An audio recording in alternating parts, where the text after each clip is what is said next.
বিচ্ছেদানার আজকের নিবেদন কথা সাহিত্যিক শরৎচন্দ্র চট্টোপাধ্যায়ের লেখা গল্প দেওঘরের স্মৃতি। গল্প পাঠে এবং চরিত্র চিত্রণে আমি মৌসুমী। চিকিৎসকদের আদেশে দেওঘরে এসেছিলাম বায়ু পরিবর্তনের জন্যে। আসার সময় রবীন্দ্রনাথের সেই কবিতাটা বারংবার মনে হয়েছিল। ওষুধে ডাক্তারে ব্যাধির চেয়ে আধি হলো বড়, করলে যখন অস্থি জড় জড়, তখন বললে হাওয়া বদল করো। বায়ু পরিবর্তনে সাধারণত যা হয় সেও লোকে জানে, আবার আসেও। আমিও এসেছি। প্রাচীর ঘেরা বাগানের মধ্যে একটা বড় বাড়িতে থাকি। রাত্রি ৩টে থেকে কাছে কোথাও একজন গলা ভাঙা একঘেয়ে সুরে ভজন শুরু করে। ঘুম ভেঙে যায়। দোর খুলে বারান্দায় এসে বসি। ধীরে ধীরে রাত্রি শেষ হয়ে আসে। পাখিদের আনাগোনা শুরু হয়। দেখতাম ওদের মধ্যে সবচেয়ে ভরে ওঠে দোয়েল। অন্ধকার শেষ না হতেই তাদের গান আরম্ভ হয়। তারপরে একটি দুটি করে আসতে থাকে বুলবুলি, শ্যামা, শালিক, টুনটুনি। পাশের বাড়ির আম গাছে, এ বাড়ির বকুল কুঞ্জে, পথের ধারের অশ্বত্থ গাছের মাথায় সকলকে চোখে দেখতে পেতাম না, কিন্তু প্রতিদিন ডাক শোনার অভ্যাসে মনে হতো যেন ওদের প্রত্যেককেই চিনি। হলদে রঙের একজোড়া বেনেবৌ পাখি একটু দেরি করে আসতো। প্রাচীরের ধারে ইউক্যালিপটাস গাছের সবচেয়ে উঁচু ডালটায় বসে তারা প্রত্যহ হাজিরা হেঁকে যেত। হঠাৎ কি জানি কেন দিন দুই এলো না দেখে ব্যস্ত হয়ে উঠলাম। কেউ ধরলে না তো? এদেশে ব্যাধের অভাব নেই, পাখি চালান দেওয়াই তাদের ব্যবসা। কিন্তু ৩ দিনের দিন আবার দুটিকে ফিরে আসতে দেখে মন হলো যেন সত্যিকার একটা ভাবনা ঘুচে গেল। এমনি করে সকাল কাটে। বিকালে গেটের বাইরে পথের ধারে এসে বসি। নিজের সামর্থ্য নেই বেড়াবার, যাদের আছে তাদের প্রতি চেয়ে চেয়ে দেখি। দেখতাম মধ্যবিত্ত গৃহস্থের ঘরে পীড়িতদের মধ্যে মেয়েদের সংখ্যাই ঢের বেশি। প্রথমেই যেত পা ফুলো ফুলো অল্প বয়সী একদল মেয়ে। বুঝতাম এরা বেরি বেরির আসামি। ফোলা পায়ের লজ্জা ঢাকতে বেচারাদের কত না যত্ন। মোজা পরার দিন নয়, গরম পড়েছে, তবু দেখি কারো পায়ে আঁট করে মোজা পরা। কাউকে বা দেখলাম মাটি পর্যন্ত লুটিয়ে কাপড় পরেছে, সেটা পথ চলায় বিঘ্ন। তবু কৌতূহলী লোকচক্ষু থেকে তারা বিকৃতিটা আড়াল রাখতে চায়। আর সবচেয়ে দুঃখ হতো আমার একটি দরিদ্র ঘরের মেয়েকে দেখে। সে একলা যেত, সঙ্গে আত্মীয় স্বজন নেই, শুধু 3টি ছোট ছোট ছেলে মেয়ে। বয়স বোধ করি 24-25, কিন্তু দেহ যেমন শীর্ণ, মুখ তেমনি পাণ্ডুর। কোথাও যেন এতটুকু রক্ত নেই, শক্তি নেই নিজের দেহটাকে টানবার। তবু সবচেয়ে ছোট ছেলেটি তার কোলে। সে তো আর হাঁটতে পারে না, অথচ রেখে আসবারও ঠাঁই নেই। কি ক্লান্তই না মেয়েটিকে চোখের চাহনিতে দেখা যেত। মনে হতো আমাকে দেখে যেন সে লজ্জা পায়। কোনো মতে এই স্থানটুকু তাড়াতাড়ি পালাতে পারলেই বাঁচে। ছেঁড়া খোঁড়া জামা কাপড়ে সন্তান 3টিকে ঢেকে ঢুকে প্রত্যহই সে এই পথে চলত। হয়তো ভেবেছে আর কিছুতে যা হলো না, সাঁওতাল পরগনার স্বাস্থ্যকর জলহাওয়ায় এই অত্যন্ত ক্লেশকর হাঁটার মধ্যে দিয়েই সেইটুকু সে পূরণ করে নিতে পারবে। রোগমুক্ত হয়ে সে আবার ফিরে পাবে বল, ফিরে পাবে আশা। আবার স্বামী পুত্রের সেবায় সংসারে নারী জীবনটা সার্থক করে তুলতে পারবে।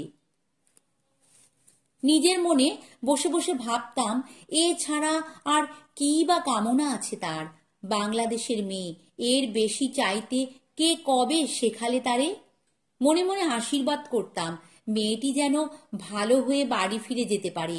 যে ছেলে তিনটি তার সমস্ত জীবনী শক্তি শোষণ করে নিয়েছে তাদেরই যেন ও মানুষ করবার অবকাশ পায়।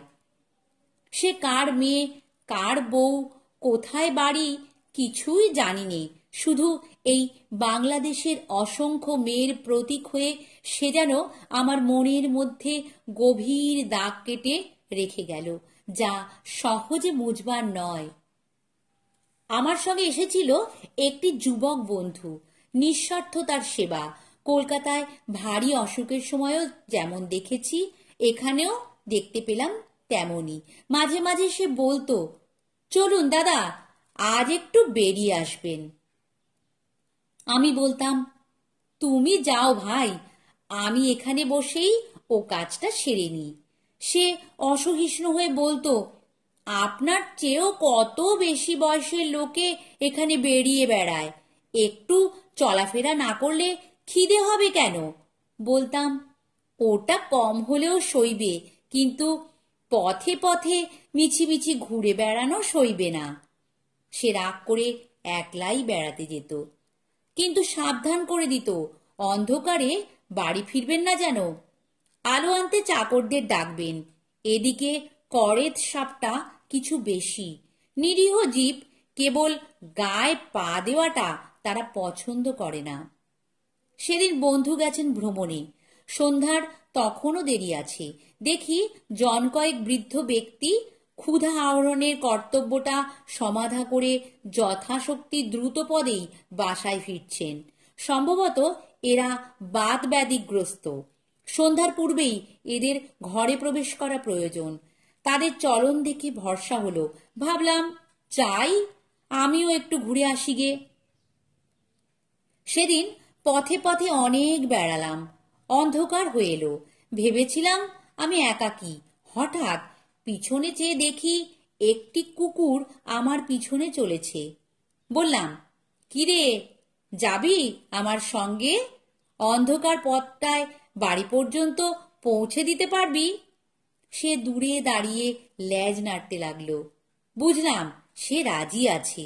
বললাম, তবে আয় আমার সঙ্গে। পথের ধারের একটা আলোতে দেখতে পেলাম কুকুরটার বয়স হয়েছে, রোগে পিঠের লোম উঠে গেছে, একটু খুঁড়িয়ে চলে, কিন্তু যৌবনে একদিন শক্তি সামর্থ্য ছিল তা বোঝা যায়। তাকে অনেক কিছু প্রশ্ন করতে করতে বাড়ির সম্মুখে এসে পৌঁছলাম। গেট খুলে দিয়ে ডাকলাম, ভেতরে আয়, আজ তুই আমার অতিথি। সে বাইরে দাঁড়িয়ে লেজ নাড়তে লাগলো। কিছুতে ভিতরে ঢোকার ভরসা পেলে না। আলো নিয়ে চাকর এসে উপস্থিত হলো। গেট বন্ধ করে দিতে চাইলে বললাম, না, খোলাই থাক, যদি আসে ওকে খেতে দিস। ঘণ্টাখানেক পরে খোঁজ নিয়ে জানলাম সে আসেনি, কোথায় চলে গেছে। পরদিন সকালে বাইরে এসেই দেখি গেটের বাইরে দাঁড়িয়ে আমার সেই কালকের অতিথি। বললাম, কাল তোকে খেতে নেমন্তন্ন করলাম, এলি না কেন? জবাবে সে মুখ পানে চেয়ে তেমনি লেজ নাড়তে লাগলো। বললাম, আজ তুই খেয়ে যাবি, না খেয়ে যাস নে, বুঝলি? প্রত্যুত্তরে সে শুধু ঘন ঘন লেজ নাড়লে। অর্থ বোধহয় এই যে, সত্যি বলছো তো? রাত্রে চাকর এসে জানালে সেই কুকুরটা এসে আজ বাইরের বারান্দার নিচে উঠানে বসে আছে। বামুন ঠাকুরকে ডেকে বলে দিলাম, ও আমার অতিথি, ওকে পেট ভরে খেতে দিও। পরের দিন খবর পেলাম অতিথি যাননি, আতিথ্যের মর্যাদা লঙ্ঘন করে সে আরামে নিশ্চিন্ত হয়ে বসে আছে। বললাম, তা হোক, ওকে তোমরা খেতে দিও। আমি জানতাম প্রত্যহ খাবার তো অনেক ফেলা যায়, এতে কারোর আপত্তি হবে না। কিন্তু আপত্তি ছিল, এবং অত্যন্ত গুরুতর আপত্তি। আমাদের বাড়তি খাবারের যে প্রবল অংশীদার ছিল এ বাগানের মালির মালিনী, এ আমি জানতাম না।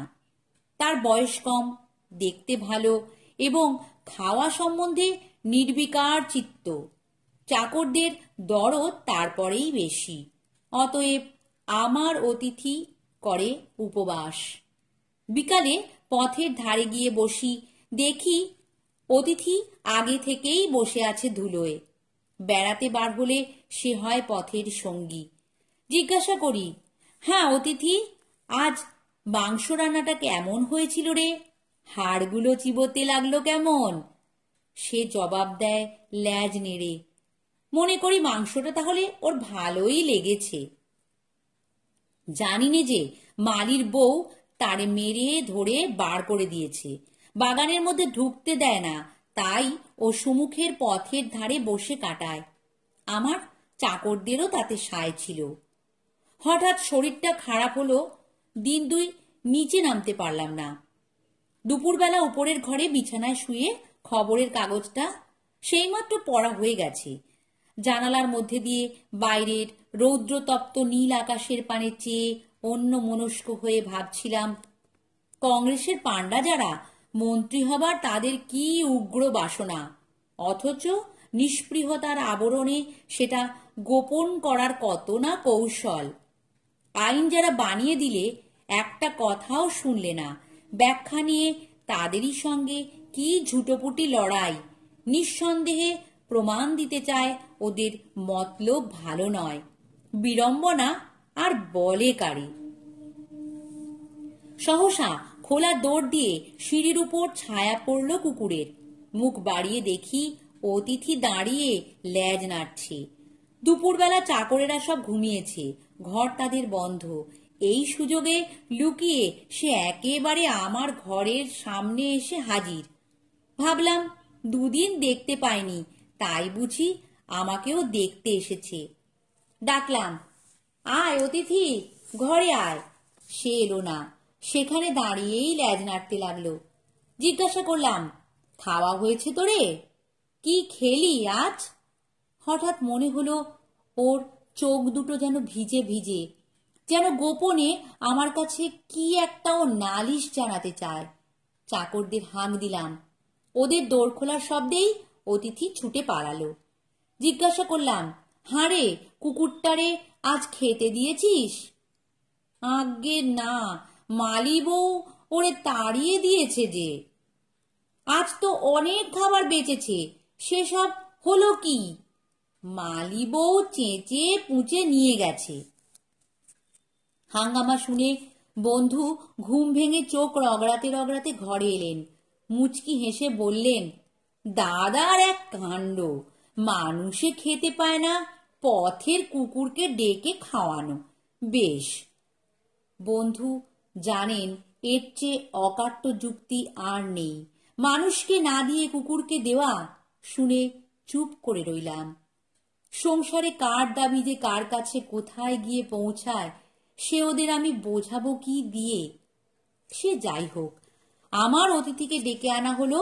আবার সে বারান্দা নিচে উঠোনের ধুলোয় পরম নিশ্চিন্তে স্থান করে নিলে। মালি বউয়ের ভয়টা তার গেছে। বেলা যায়, বিকাল হলে উপরের বারান্দা থেকে দেখি অতিথি এই দিকে চেয়ে প্রস্তুত হয়ে দাঁড়িয়ে। বেড়াতে যাবার সময় হলো যে। শরীর সারল না, দেওঘর থেকে বিদায় নেবার দিন এসে পড়ল। তবু দিন দুই দেরি করলাম নানা ছলে। আজ সকাল থেকে জিনিস বাঁধাবাঁধি শুরু হলো। দুপুরের ট্রেন। গেটের বাইরে সার সার গাড়ি এসে দাঁড়ালো। মালপত্র বোঝাই দেওয়া চলল। অতিথি মহাব্যস্ত, কুলিদের সঙ্গে ক্রমাগত ছোটাছুটি করে খবরদারি করতে লাগলো, কোথাও যেন কিছু খোয়া না যায়। তার উৎসাহই সবচেয়ে বেশি। একে একে গাড়িগুলো ছেড়ে দিলে, আমার গাড়িটাও চলতে শুরু করলে। স্টেশন দূরে নয়, সেখানে পৌঁছে নামতে গিয়ে দেখি অতিথি দাঁড়িয়ে। কিরে, এখানেও এসেছিস? সে ল্যাজ নেড়ে তার জবাব দিলে, কি জানি মানে তার কি। টিকিট কেনা হলো, মালপত্র তোলা হলো। বন্ধু এসে খবর দিলেন ট্রেন ছাড়তে আর 1 মিনিট দেরি। সঙ্গে যারা তুলে দিতে এসেছিল তারা বকশিস পেলে সবাই, পেল না কেবল অতিথি। গরম বাতাসে ধুলো উড়িয়ে সামনেটা আচ্ছন্ন করেছে। যাবার আগে তারই মধ্যে দিয়ে ঝাপসা দেখতে পেলাম স্টেশনের ফটকের বাইরে দাঁড়িয়ে এক দৃষ্টে চেয়ে আছে অতিথি। ট্রেন ছেড়ে দিলে বাড়ি ফিরে যাবার আগ্রহ মনের মধ্যে কোথাও খুঁজে পেলাম না। কেবলই মনে হতে লাগলো অতিথি আজ ফিরে গিয়ে দেখবে বাড়ির লোহার গেট বন্ধ, ঢোকবার জো নেই। পথে দাঁড়িয়ে দিন দুই তার কাটবে, হয়তো নিস্তব্ধ মধ্যাহ্নের কোনো ফাঁকে লুকিয়ে উপরে উঠে খুঁজে দেখবে আমার ঘরটা। তারপরে পথের কুকুর পথেই আশ্রয় নেবে। হয়তো ওর চেয়ে তুচ্ছ জীব শহরে আর নেই, তবু দেওঘর বাসের কটা দিনের স্মৃতি ওকে মনে করেই লিখে রেখে গেলাম। নমস্কার। গল্প পাঠ ভালো লাগলে চ্যানেলটি সাবস্ক্রাইব করে দিও আর লাইক, শেয়ার, কমেন্টও করো।